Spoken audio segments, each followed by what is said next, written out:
Living this great life, you're doing everything you're supposed to do, but deep inside, when you look in the mirror at night, you know you are sad. And you are sad because your soul hurts, because you need God.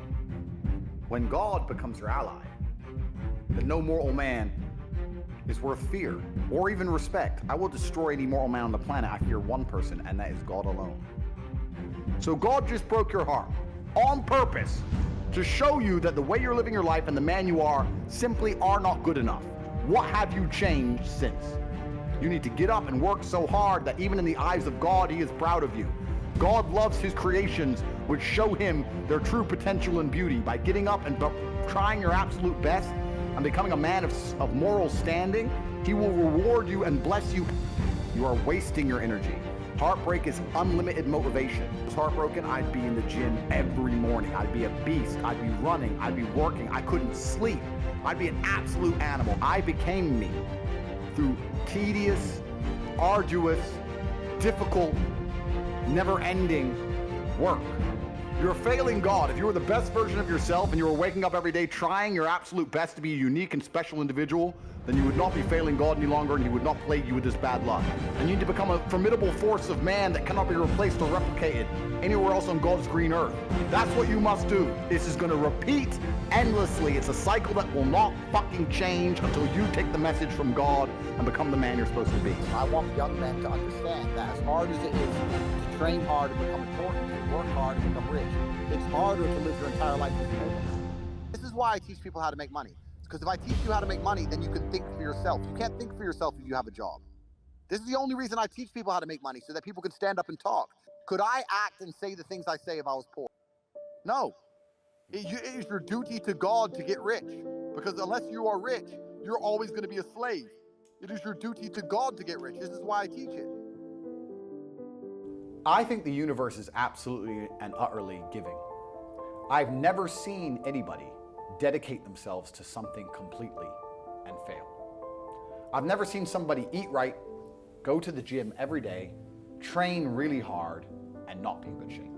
I've literally never seen it. The universe is extremely giving. If you actually try, and you actually want it, and you're actually not making excuses, you're gonna get what you want. So when I see people who don't have what they want, I consider them losers. If you actually wanted it, and you actually tried, you'd have it. You could have anything you want. Universe is super giving. You can have anything you want on the planet. There's not a girl I look at that I want that I can't have. Not one.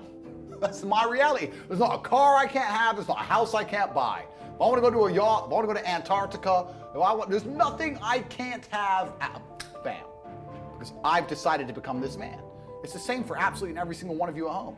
If you want it, you can have it. If you're sitting there saying, oh, but I tried my best and I still didn't get it, you're lying. You didn't try your best. The universe gives it to everybody who genuinely tries. And I know that to be a fact because this world's competitive. We're all competing against each other.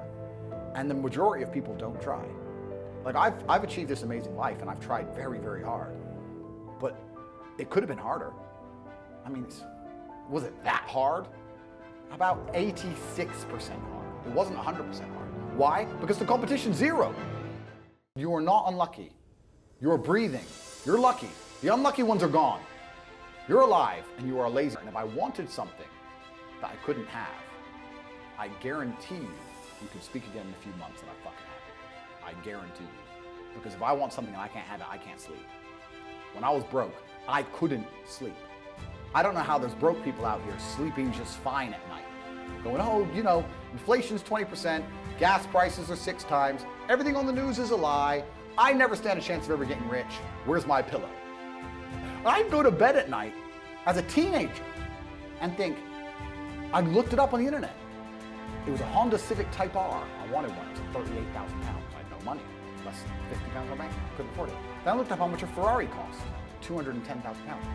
And I said to Tristan, my brother, I was like, there are people with 210,000 pounds for a car.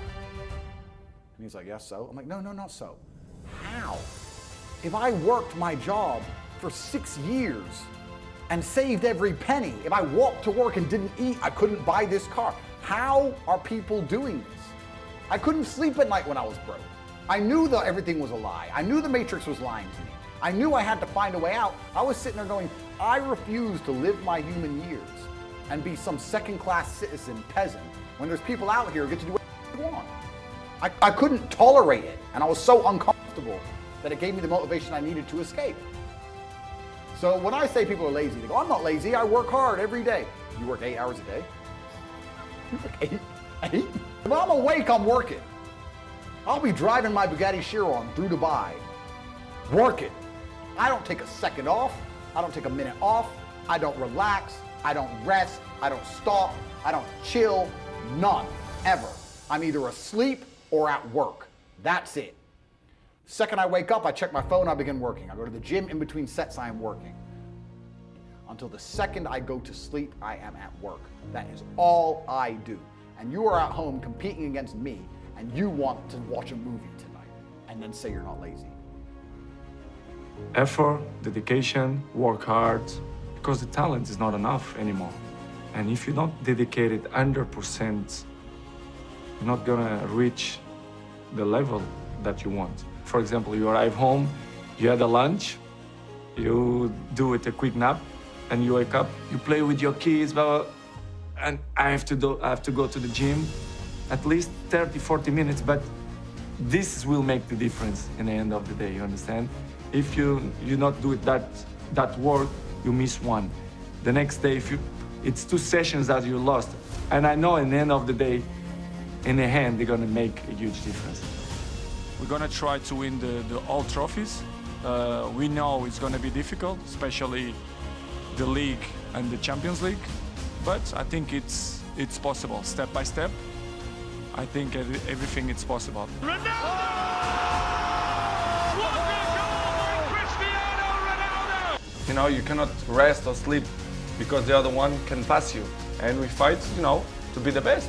This is why it's my main point, it's my motivation, it's to be better than them, year after year. In my mind, I'm always the best. I don't care what the people are thinking, what they say. In my mind, not just this year, but always, I'm always the best. I'm always going to say that because I think we have to thinking we are the best in our area. So in my area, I think I'm the best.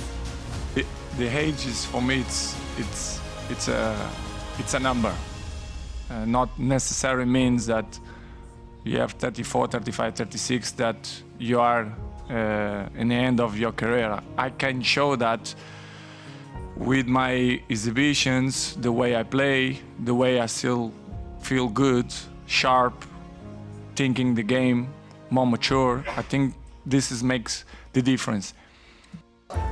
On the brink of potentially 5 Champions League titles, how much of a motivation is that for you?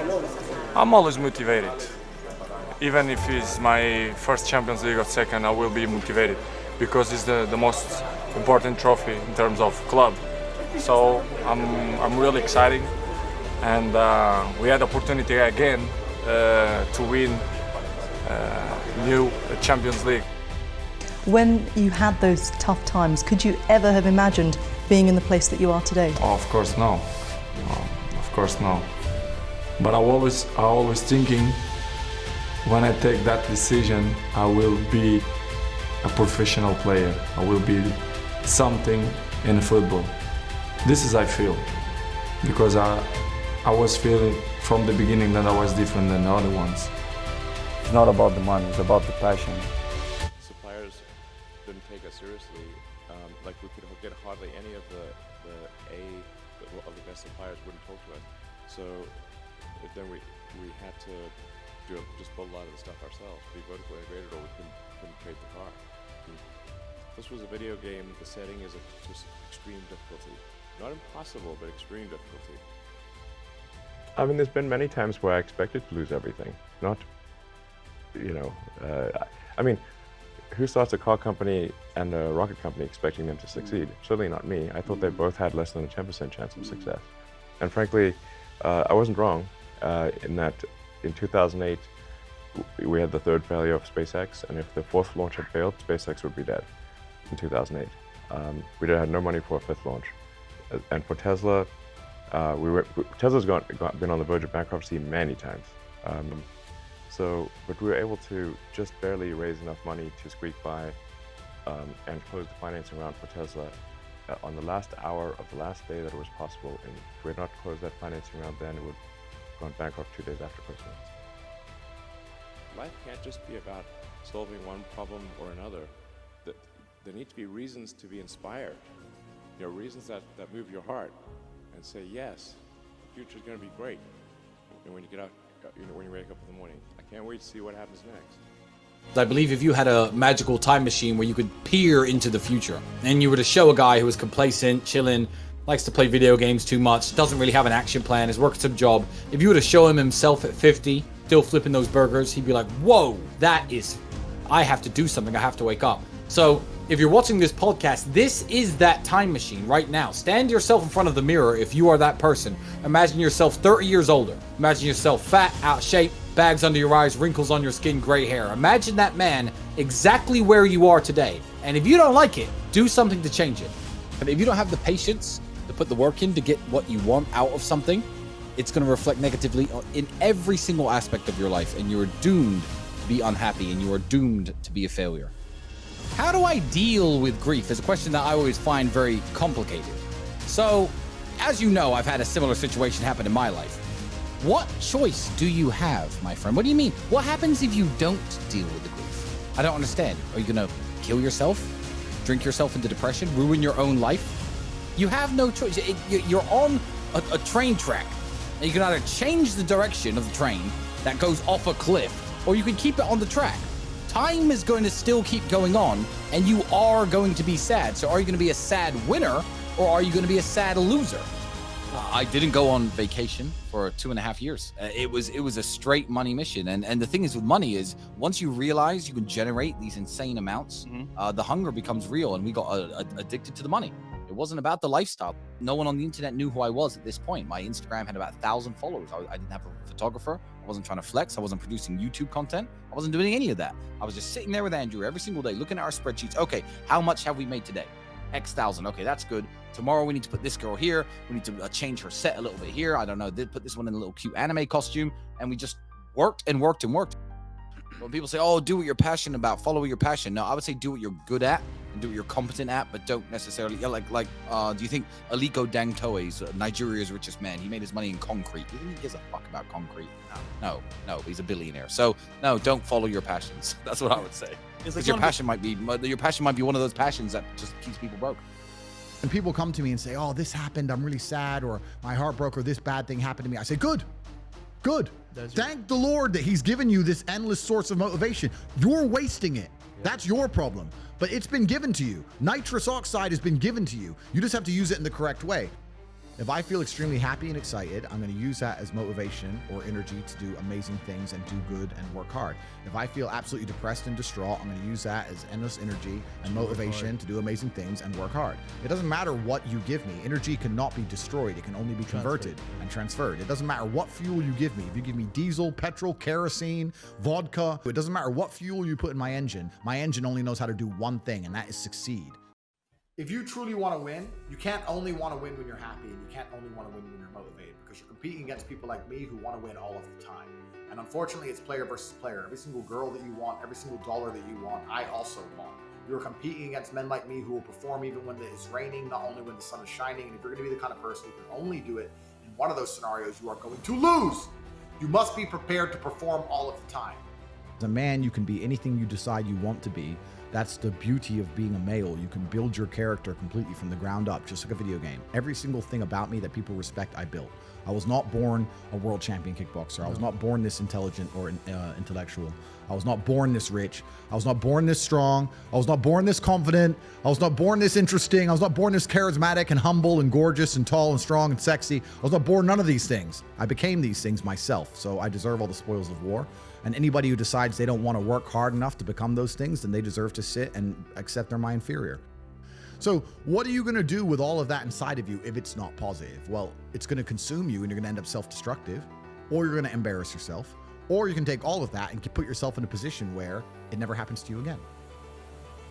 Life is hard. Life is difficult. Maybe I've just been unlucky, which I don't believe in, but I've had so much trauma and bad events and negativity and stress and all these things that have happened to me, and I've used all of it to be monumentally successful. If I wasn't that way inclined, with the workload that God put on my shoulders, I'd just be in a ditch somewhere. I just would have killed myself by now. Like, I don't understand how people are functioning. If you're not thinking like me and you're going through life with any other mindset, you've been extremely fortunate that God smiled on you and allowed you to sit around most of the time doing jack shit, and you have yet to be punished for that. I could never have lived that life. If I was a bit lazy or a bit, or I was a bit of a snake, or if I lied to people, I'd be dead by now. You don't struggle, you don't learn. God created us to learn and understand ourselves and understand other people and understand the world. And what did I say earlier? I said that you don't learn a lesson or you don't appreciate something without pain. Without pain. So you have to struggle to learn anything. There's only two ways to learn things, the hard way or the harder way. If you're smart, you can learn the hard way. But in my experience, 99% of the planet only learn the hardest possible way. If the lesson's even 85% effective, they'll make the same mistake. It's only when they completely decimate and destroy an element of their life do they sit there and go, oops, now I get it. A lot of people would have gotten emotional and decided, I had to go to the funeral and had a breakdown and went to the funeral and been sad, etc., etc. I was upset, obviously. I was sad, obviously. I was heartbroken, of course. But I took all of that energy and I worked harder than I've ever worked. I worked 22-hour days for months because I couldn't sleep. Think of how much God loves you to have given you the grace and given you the opportunity to waste months of human time over some chick.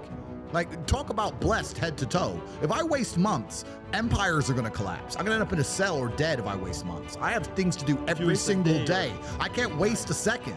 If you're going through life with any other mindset besides a hyper-competitive one, where you are capable of competing with some of the most dangerous men on the planet in all their forms, me and my network, and also my competitors. If you don't have that mindset, then you have to understand that you are spoiled. You're spoiled by your reality, because there's a whole bunch of people out here daily who fail.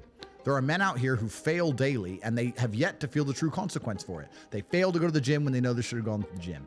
They fail because they forgot their keys and it took them 10 minutes to find them. They fail because they replied to a question they got sent on WhatsApp the wrong way. They fail because they didn't smile when they were supposed to. They didn't say please and thank you to that person who helped them. They fail because they didn't say hi to that girl who's looking at them out the corner of their eye. They just fail perpetually. They go through life missing every opportunity and just failing. And somehow we've built a society which is so soft and God is so giving and so graceful that they still have a place to eat and somewhere to sleep, and they're still surviving. That shows how nice God is, because before this society, truthfully, if you were that level of failure, you would be dead. Survival of the fittest. It's survival of the fittest, and none of these men out here are fit. Their mindset isn't fit. Their reality isn't fit. They're failures. They're failures, and they're just failing every single day. And they go, oh, but you know what? Tomorrow I'll go to the gym. Yeah. You've been failing your whole life. That's all you've done is fail. And then you sit and wonder why people like me absolutely and utterly outcompete you. It is so easy to become a top tier male in the world today because the competition is so ridiculously low. There are 2% killers like me, and everybody else amateur. Head to toe amateur. They can't even pay attention to anything. They can't try anything. They're amateurs. I've never met somebody with a fantastic life who did not completely and utterly believe in themselves. I've never seen somebody massively succeed and they didn't believe in themselves, ever. I've never seen somebody who just allows life to happen to them and become blown off course by some sadness, end up doing massively monumental and important things. I've never seen it. There is nothing good that is going to happen in your life by accident. If you look at a guy in fantastic shape in the gym and you say, how'd you get in such good shape? He's not going to say, oops, I don't know. He's going to tell you exactly how he did it. He had meal plans, he trained, he got up early, he went to the gym, he did his cardio, etc. Hopefully he didn't take steroids. Every single thing good that's going to happen to you in your life must be very, very purposeful. So when I ask you, do you want to be rich? And you say, yes, I do. I say, what is your plan to become rich? And you say, I don't know. Then the chance is now zero. If you truly want to become rich like you said you did, then you would have a plan to make it happen. If you have a 0% chance of achieving something, then you don't want it very hard. You must be in a mind state where you understand that things must be planned for and prepared for. This is how life works. So I meet a lot of people who say to me, oh bro, I'd love to be rich. I say, okay, cool, how are you gonna do it? Don't know, man, but it's not gonna happen.